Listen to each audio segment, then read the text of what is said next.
Raw review for the June 2nd episode of Raw. I'm Will. That's Brandon. We're the Cousins of Destruction Wrestling podcast. As always, let's cheers, talk about some wrestling. Money in the Bank go home show. We had a couple qualifier matches here. So you knew this Raw was stacked. Top to bottom. Yeah, it was absolutely great. Speaking of Money in the Bank, we'll be doing a live stream this weekend for it on our YouTube, just like we do Raw and SmackDown. So be sure to check us out on youtube.com/@CodWrestlePod. Let's get to it, though. But CM Punk will start the show. Before that, we did get Michael Cole. He lost the Pacer bet. Michael Cole was wearing a Pacers jersey tonight. Cool stuff. But CM Punk, the whole night. Yeah, he did. He looked good, too, by the way. CM Punk would start the show, though. He says it's the summer of Punk and it's Money in the Bank, which he's won twice, and he's looking forward to doing it a third time.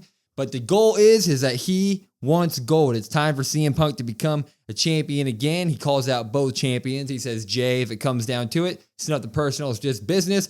John Cena, you're kind of a piece of shit now. I think he calls him a bitch, which kind of came out of nowhere, but, you know, that's what it is. And he said, it's time for me to be a champion. And when he was done saying that, Sami Zayn comes out. Whoa. You think, what the hell is Sami Zayn doing out here? What the hell is Sami coming out here for? He says, I'm here because you seem to finally have a plan. And I, too, want to be a champion, just like you said you want to be a champion. But I'm not in the Money in the Bank match. You are in the Money in the Bank match, and I think that you need to win the Money in the Bank match. And I think your mind is still set on one other thing, though, and that's Seth Rollins. Don't worry about that. Me and Jay are going to take care of that for you tonight. So you focus on the Money in the Bank, because if you don't win it, Seth Rollins is going to win it, and all the WWE is going to be absolutely screwed. But just so you know, if you do go on to win the Money in the Bank, and you win the championship, you and I will be having a different conversation. And Punk says, I look forward to that, Sammy. So show basically starts with CM Punk saying he's coming for the Money in the Bank. And Sammy says, you know what? You got to win the dang thing because I don't want Seth to win it. So it was fine. I'll give it a pop. Nothing crazy here to start Monday Night Raw, though. No, I'm only going to give it a pop because of the Sammy stuff later. Yeah. This kind of really started for Sammy to kind of lead into some other stuff. Originally, when he comes out, I just think to myself, oh, well, this is a waste of time. Like, first of all, you say we're going to have a different conversation. Well, realistically, I don't really see them in the same stratosphere, right? A little bit different, a little bit punching above his weight class. So for me, I was like, well, I mean, that's fine. I believe CM Punk's going to get a title someday. Sammy, I don't know about you. You haven't got one yet, so. Yeah, I mean, it set the through line for the night. It was all about CM Punk, Seth Rollins, and all of them, so we'll get back to it, though.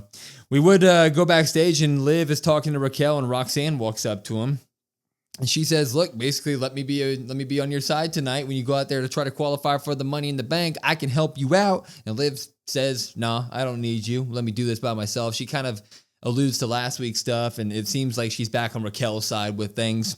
And as she's walking to the ring, she runs into Io Sky. Basically says, I'm coming for that title as well. So we're hinting at a lot of stuff down the line. And Io just says, no. Yeah, Io's like, no, I'm going to beat you no matter what. And we get our Money in the Bank qualifier match for the night, which was Liv Morgan and Ivy Nile. And the Raw debut, I mean, I guess she's been on Raw before, but she's officially called up to the Raw roster, Stephanie Vaquer. And because of that, we got ourselves a big old Stephanie Vaquer promo package saying basically she's absolutely incredible, which she is. You should look forward to having her on Raw, everybody. She got a huge entrance, like new, she had like fire pyro, kind of like Fatu. It was all great. Yeah, I mean, they've shown you who to take notice of. Yeah. They've made it a big deal with these call-ups. And this match lived up to every little bit of the hype. I see what you did there. Live? Yeah, every little bit. Doesn't make any damn sense. It lived. Oh. That works.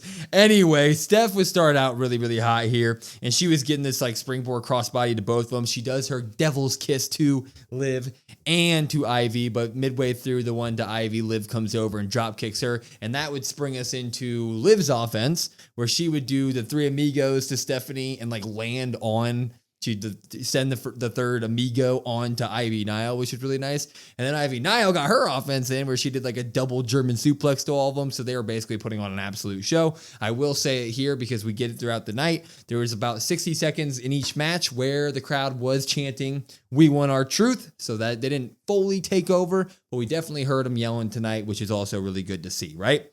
Yeah, some of that and some "what's up" chants at one point as well. So not the takeover that we maybe thought we would have gotten. Maybe we get that on SmackDown since Truth was on SmackDown. So maybe we get it there. Eventually, after they all get their great offense off, and this match was phenomenal, I do encourage you to go watch it if you can get your hands on the whole thing. But I guess her name is Liv, Olivia. I don't know why I said that. But Liv hits the Oblivion on Stephanie Vicaire, goes for the pin, but Ivy breaks it.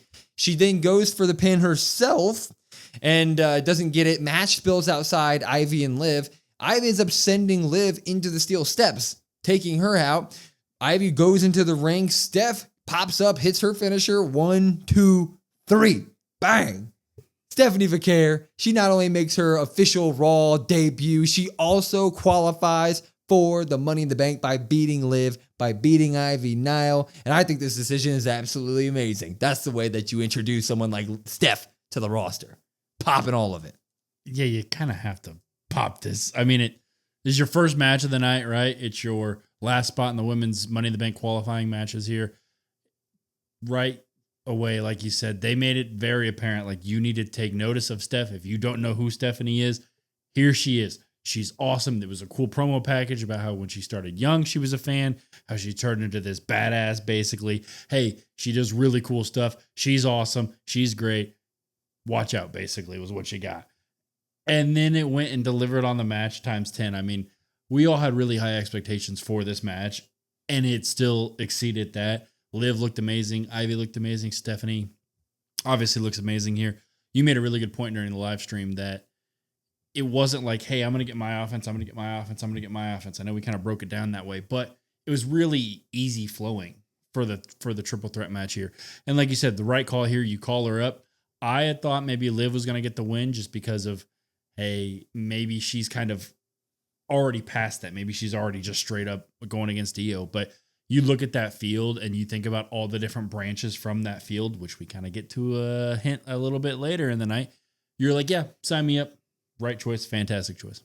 Yeah, I mean, I'm 100% happy Steph won the match. I am personally a little bit bummed out Liv's going to miss it, right? It feels like Liv should be a part of Money in the Bank. She just made her big return back to WWE, and to not have her in the big time match, the next PLE, feels like a missed opportunity. But at the same time, like, if you're going to have to give me Steph Vicaire in her spot, it's like, hell yeah. And I personally think, man, I mean, they treated her like an absolute star on her entrance. They gave her the big promo package, big video package, all this good stuff. They made it feel huge. Like, go ahead and give her the Money in the Bank if you want to, because she is that level of star already and somebody that you could immediately boost into the title scene whenever you want.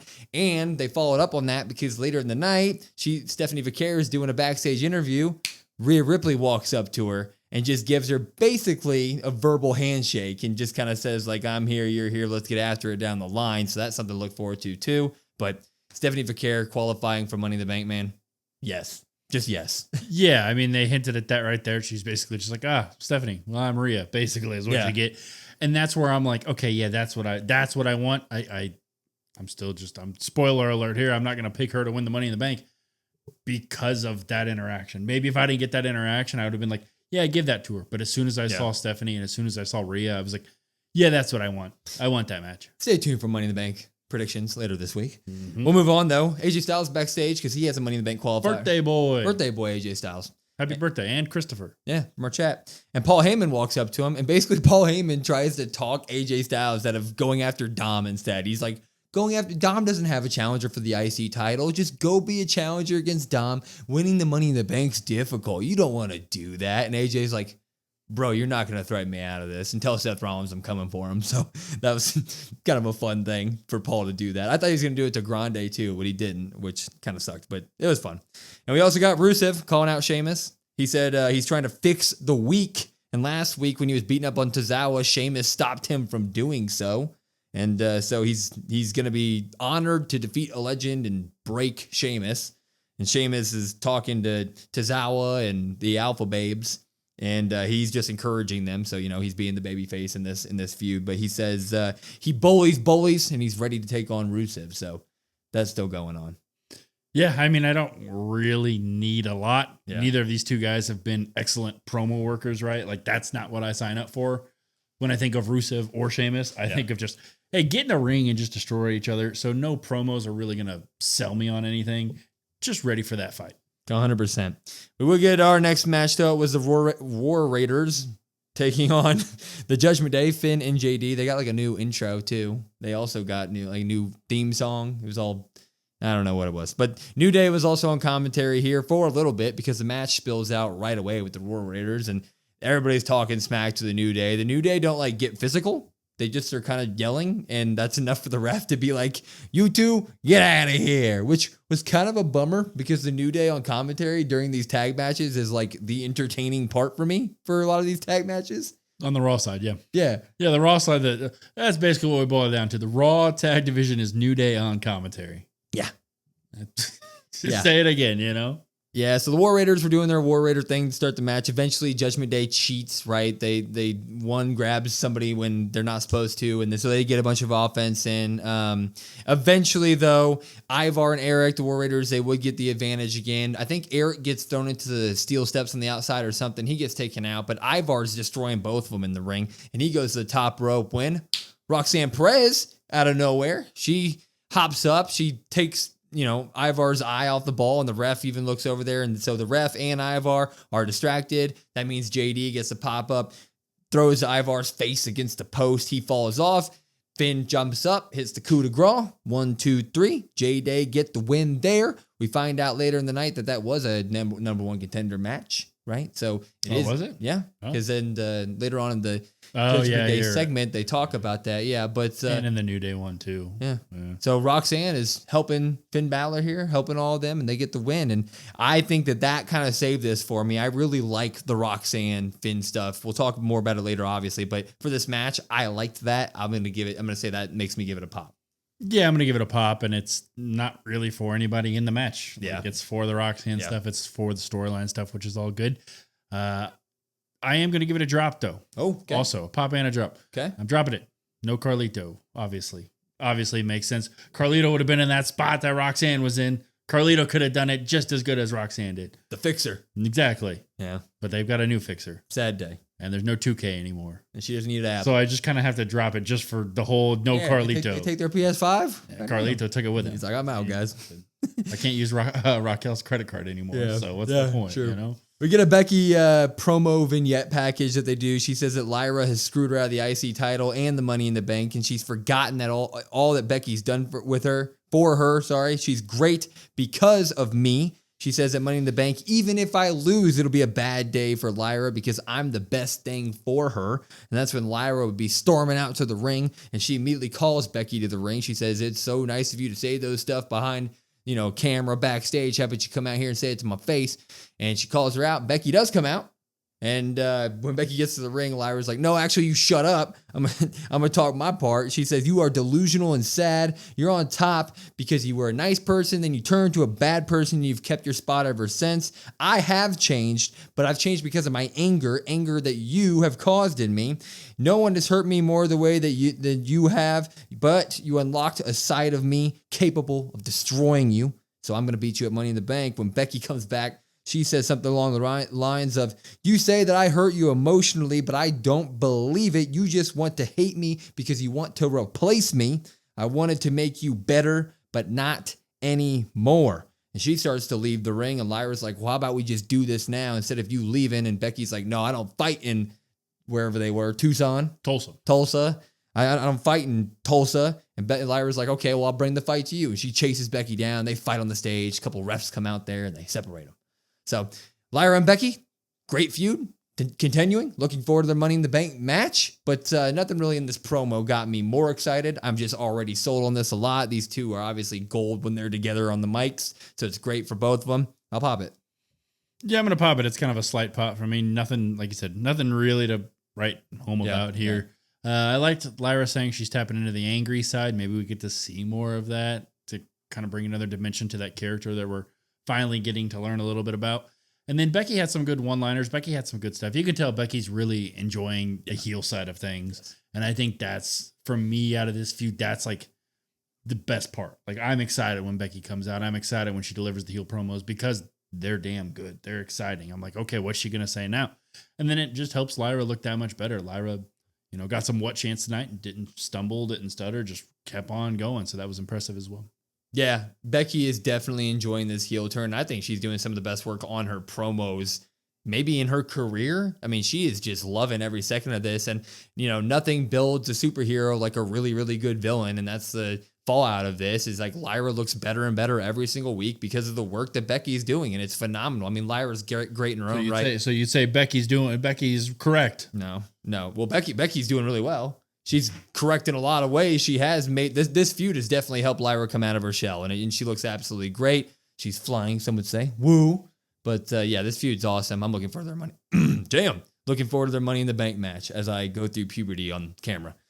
Let's go further, though. We have Sammy. You could say that. Go through puberty? Everybody does it, Brandon. Have you not done it yet? We need to talk about that. We have Sammy and Jay. They're taking on Braun and Bronson Reed in a tag team match. By the way, Braun and Bronson Reed, they have this cool little intro where like their music's, combined. One siren leads to another. Yeah, one siren leads to another. Doesn't sound very cool when I say that, but it's cool. And also Paul Heyman introduced, like Paul Heyman goes, ladies and gentlemen, he walks out in the smoke and then their music hits, which is pretty cool. And Braun and Bronson Reed are big old boys, man. So they're destroying everybody until Sammy hits like a tornado DDT and Jay gets a hot tag and everything. This match was a quick match. There really wasn't much happening in the ring here. Eventually, Jay puts Gunther's chokehold on Braun because we are doing that next week.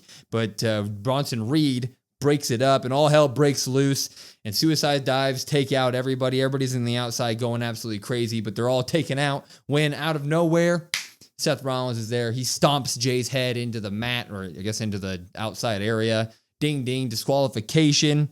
And they start to just beat up on Jay and Sammy.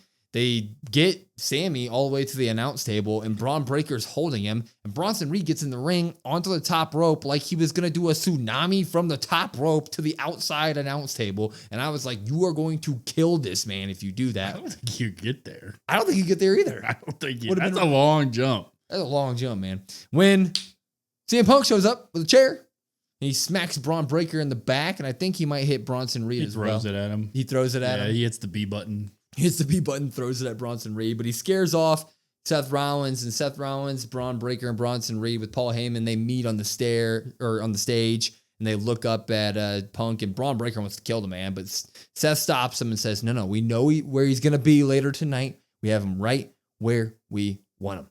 So we get the first kind of tag team match from Bronson Reed and Braun Breaker here. Not a ton in-ring stuff, but they look menacing, and we got more later on in the night. I'll give this a pop. Yeah, I'm going to give it a pop. I'm going to also give it a drop, but not this match specifically. Just all the matches as of late feel like there's a lot of interference, shenanigans stuff, and I understand why it's in this match. It makes sense. That's a good thing to talk about, though. I do agree. I agree. Right now, it feels like almost every big-time match that has any sort of big-time player, it feels like you can immediately write into it in your head. You're like, this isn't going to end clean. We're going to have a run-in. So, I mean, does WWE have kind of like a run-in problem right now? I would say there are too many run-ins, but they're also doing such a good job at it that they make sense in the story that I'm like, you know what? At the end of the day, like that's kind of the far thought out of my mind, right? I'm like, oh, okay. Yeah, this makes sense. Like as soon as they do it, I'm like, yeah, okay. I should have seen that coming. Sometimes I do, sometimes I don't. Most times I do. But it would be nice to just get some clean finishes, some more clean finishes. It feels like right now we're kind of just doing the story part of it, not getting the clean finishes until you get to like the PLEs. Yeah, I agree. There is a run-in problem because I am on the boat of like, I think every match almost on Raw or SmackDown is going to have a run-in and someone's going to get cost or there's going to be a DQ or a no finish of some sort. But I also do agree with you that a lot of the time, especially like on Raw, it's fun. They have like really fun run-ins like we did at the end of this match and at the end of the episode of Raw tonight. There's just always a ton of shenanigans that like I leave it going, okay, that was a lot of fun. But yes, overall, WWE does have a run-in problem. We need to let guys take losses sometimes. It's not going to kill you. You know, guys like Jay, Sammy, and all them, they can take a loss from here and there just from kind of getting, heel bad guys, screwing them over in the matches more natural ways than like having full-on run-ins, right? So I think there is a lot, but it can be fun at times. Yeah, I mean, this being the first match for Braun and Bronson as the tag team, this Bronson Reed's first match back since November. It's like, man, I would have really liked to see just the dominant stuff. I think Sammy could have realistically just taken one here, taken the L, and then especially with the stuff we got in after, and then you could have done the stuff after as well. Just something simple, but it would be nice just to get a clean finish every once in a while. Every once in a while, come on. Anyway, we'll go back to the backstage. Judgment Day. They're all back there. Liv's Finn's ear to ear smiling. He's loving life. He just got himself a tag team title match again. Liv's not happy though because she lost her Money in the Bank match. Dom's just kind of floating around. Dom is wearing a Carlito shirt. That's not cool. Apple shirt. So props to Dom for throwing that in there. But Liv pulls Finn to the side. He calls out all of them basically. She's basically like, "I'm on to you," and rocks. What are you doing here? And Finn's like, no. Everybody, you're just frustrated. You're just frustrated with everything. How about we make sure that your girl Raquel gets a win tonight, and I'll send Rox out there with her to do that. And Liv's like, no, I don't trust you. I will go and be with Raquel tonight. So she doesn't trust Finn or Roxanne or anybody. Dom comes over and apologizes to Finn for last week's fiasco with the chair. And Finn's still, he's smiling ear to ear. He's like, water on the bridge, Dom. So Liv has officially called out Finn Balor here. She does not trust him and Roxanne. She kind of sees their plan forming. Dom is just kind of around being dirty Dom, but we kind of see the cracks happening right now in the Judgment Day. Yeah, the cracks are definitely there, and they're getting bigger and bigger. You have Liv who can see through it, Raquel who can see through it. JD's kind of indifferent. You haven't really heard a lot from JD, and Dom is just excited because he gets nuggies and gifts every week, I guess. So good stuff for Dom. This segment was really good, though. I really enjoyed this with the way Liv talked about it. I liked Finn's facial expressions once again last week and this week. Phenomenal stuff. They're also right in front of the Demon Finn Balor briefcase from that they always have in the Judgment Day stuff. So it was really good stuff. I really enjoyed it. Not a ton to write home, but it's really important that Liv already sees it. I think that's a huge takeaway. I think it's cool that we're going to do it where Liv sees it, and it's like a Liv versus Finn thing. Because for so long, before Roxanne joined the group, the rumor was always that Finn and Liv are eventually going to turn on Dom, right? That's going to be the thing. But the second Roxanne was in there, we all saw it coming, like the Finn, Roxanne, Liv, Dom. It writes itself. But to have Liv be the one who can already see through all of it, because obviously Roxanne getting the gifts and stuff, that could have easily been a play on just Liv comes back furious and then Dom sees it coming. But I like the idea of it being Finn versus Liv. That's kind of setting the stage in this Judgment Day breakup. That's a very interesting way to set it up, in my opinion. Yeah, and they've kind of hinted at that, I guess, for a while, right? They've always kind of butted heads, and it's really nice to see that kind of continuing no matter what happens.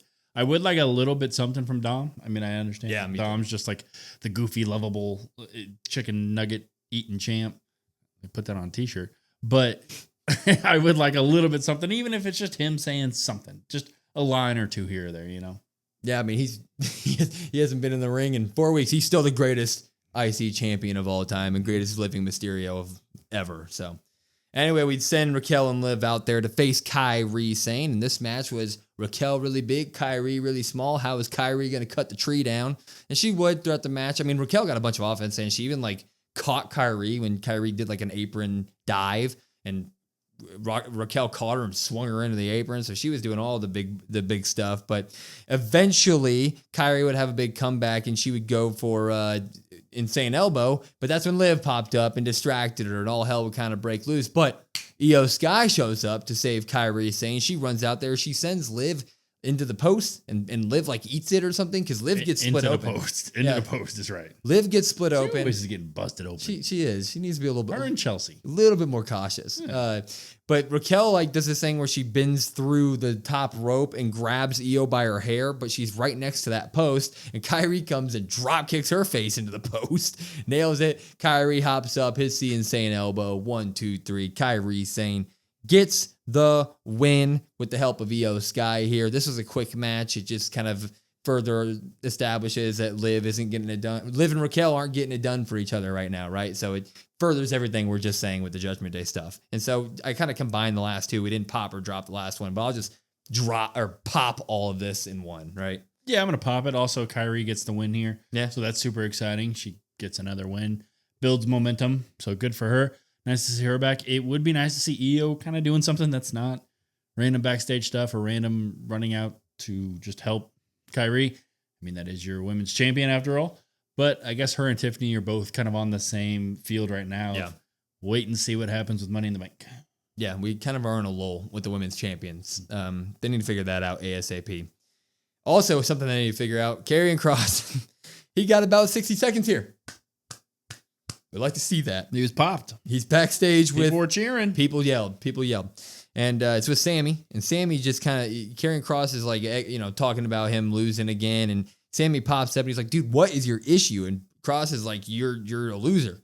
You could be so great. You should already be a freaking champion, but instead you want to be everybody's buddies. You want to be nice to everybody, and that just isn't going to work. You need to think just about yourself from now on. And Sammy gets up and he's like, no, you're wrong. And Karrion Kross leaves him with, yeah, I might be wrong, but I also might be right. Walks away. And I am going to drop this. You know why I'm going to drop this? Because Karrion Kross gets a huge pop and he's still not in the damn Money in the Bank match. I don't want to hear it, man. He needed to be in the Money in the Bank qualifier match at the very least. I'm done just getting 30 seconds a week with him. He's getting the reactions. He's selling the merch. So while I see him on TV, obviously I love it, but I'm dropping what WWE's doing with him, man. Give him something. I'm done with it. Drop. Wow, I'm going to be the positive one here, as I typically always am. I'm going to pop this one. Okay. I'm going to pop it because I got to see Karrion Kross, because weeks go by sometimes and we don't get to see Karrion Kross. Yeah. Yes, I agree. Money in the Bank qualifying match should have been the bare minimum. Yeah. I feel like you should have had him in a match of some sort. But I thought this was really telling. I really liked this. Kross doesn't tell lies in his promos. If you look back at all the stuff, Kross is always right. It might take a little bit of time to play out, but he's always right. So Sammy might be the bad guy. He needs to be the bad guy. He should be the bad guy. He is a bad guy. Like, give me that. It plays all into the stuff we've been talking about for such a long time. They keep teasing us with it here. Now you have Karrion Kross. For me, it's like signed, sealed, delivered. Sammy's going to be a bad guy. That'd be awesome. And I'm 100% down for absolutely all that. And that if Karrion Kross is the one that turns Sami Zayn heel, like, I would like him even more. So that sounds phenomenal. It's just, man, just more than 60 seconds an episode. Like, more than 60 seconds. Please. That's all I'm asking. I would have him come out to the ring and cut one every once in a while. Yeah, just That'd something. be cool. Have him do the cool entrance. Gunther and Jay, they have a big match next week. Next week on Monday Night Raw will be Jay versus Gunther. Probably the finale for them for the world title. Gunther comes into the locker room with Jay, and he says he appreciates Jay's efforts building that championship, but he thinks with his heart, not his head. And because of that, it makes him a good guy, and good guys don't have championship blood in them, so he's going to beat him next week. And Jay gets up, and he says, three letters, one word, tap. Walks away. Walks away. So we get Jay and Gunther next week. I feel like we've, everybody who's spoken about Raws over the last 5 months have talked about Jay Gunther at nauseum. So, I mean, it's going to be a good match. That's really all I can say. Yeah, that is going to be what it's going to be, I guess. And it also followed a recap promo package, which, to your point, like, hey, give Kross some more time. Yeah. That could have been what you did. Agreed. It's going to be a good match next week. Money in the Bank qualifier, though, our main event here is AJ Styles, CM Punk, and El Grande Americano. Three legends. Seeing AJ Styles and CM Punk in a ring, that's crazy, man. And El Grande. Come on now. Immediately, Punk makes the ref check Grande's mask for... AJ's like, actually, do that. And AJ's like, yeah, you should do that. And Grande's like, what the hell? And the ref comes over and pats down his mask and all of his gear. That was pretty funny. And then Punk and Styles right away beat up on El Grande Americano. You would get, after they throw him out of the ring, you would get, AJ Styles and CM Punk acknowledged each other and gave each other a high five. They dapped up and then they went after it, right? So that was really cool to see them acknowledge each other because they held down two businesses around the same time.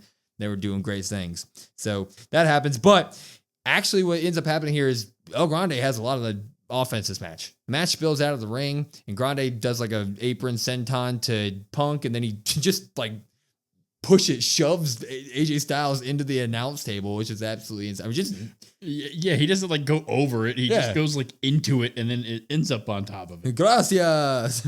He puts ankle locks on both AJ and CM Punk. It was kind of cool. Punk like reversed the ankle lock and sent Grande shooting into AJ Styles, who hit him with the Styles Clash. So that was pretty awesome. But Punk breaks the pin there. Eventually, though, Punk does hit a GTS on Grande. Go for the pin win. Braun Breaker pulls him out of the ring. You see Bronson Reed's also there. It's a triple threat match. It's no DQ. They're allowed to beat up on this man. But that's when Jay and Sami Zayn are here, and they come out. As Seth Rollins is out, everybody's going crazy on the outside of the ring. And that's when AJ Styles is about to set up a phenomenal forearm, but they run into him, and AJ Styles is like, well, that was mean. And so he gets in the ring, and instead of going for like a passed out Grande, he decides to suicide dive into everybody on the outside, and he pops up hulking up, which was absolutely insane, man. But he would then get up on the apron to set up the phenomenal forearm again. We haven't seen Grande on the screen very much. And when he goes for the phenomenal forearm, you see Grande get up and headbutt this man with all of his might. And we're guessing he's got the metal in there because AJ's I don't know. Out like a light. They checked him before the match. They did check him before the match. It's I don't think he did. Allegedly. But 1, 2, 3. On your birthday, AJ, you're taking this pin. El Grande Americano somehow steals a victory over AJ Styles and CM Punk to qualify for the men's Money in the Bank. That's an insane last spot, man. It's going to be fun, but this men's Money in the Bank is just a board of random people. It should be fun. Popping all of it. We get more after this, obviously. I'm going to pop this as well. Yeah, it's almost like 2K. If you hit randomize and you got a match, you're like, oh, yeah, all right, that's what we're doing now. Here, this is who we've got in the match. Fun match. We talked a little bit about the interference and the run-ins and things like that. You get to where we got here at the main event, and you're like, yeah, this is fun. I enjoyed the entire main event. It was fun. Did I know Seth Rollins and Bronson and Braun and Paul Heyman and everybody are coming out? Yes. Did I know they're going to cost CM Punk? Yes. That was made very apparent in the very beginning of the episode with CM Punk. Did I care? No. Did I think, hey, maybe AJ gets the win here on his birthday? Yeah, I thought maybe so. But I forgot AJ Styles just isn't as great as the Lucha legend El Grande. So El Grande gets the win here. Much deserved. Again, continues his rise as the fastest rising WWE superstar. He's in the Money in the Bank, so who knows what's next for him. I mean, CM Punk's still going to show up in the Money in the Bank match, probably, and try to cost Seth Rollins. So we're going to see him at the PLE. I think it's insane that he's not a part of the match, but this was a lot of fun. The men's Money in the Bank, when compared to the women's, is an absolute crazy mess. It is like you hit randomized in WWE 2K and you just have 6 random people in the match, which will make it fun and make it feel like you can choose a lot of different people to win the thing, in my opinion. But El Grande defeating Punk and AJ Styles to qualify, to be the last one to qualify, was not on my bingo card, but screw it, I'm here for it. It's goofy. But we continue because it's not over. After that, all hell breaks loose again, and CM Punk and Seth Rollins are in the ring beating up on each other. Punk tries to go for a GTS, but Braun Breaker spears him, and that's when the day is pretty much over for Punk and them, because then Sammy enters the ring. He gets speared. Jay comes in there, and Seth holds him while he gets speared. And then Seth Rollins stomps every single one of them. And then they grab Jey Uso, and they tsunami Jey Uso. And then they grab CM Punk, and they tsunami CM Punk. So Raw ends with the Vision, whatever you want to call Seth Rollins' group, just absolutely decimating Jey Uso and Sami Zayn and CM Punk. I feel like this group is a force to be reckoned with. I feel like WWE is doing a really, really good job with this group, and I'm popping all of it.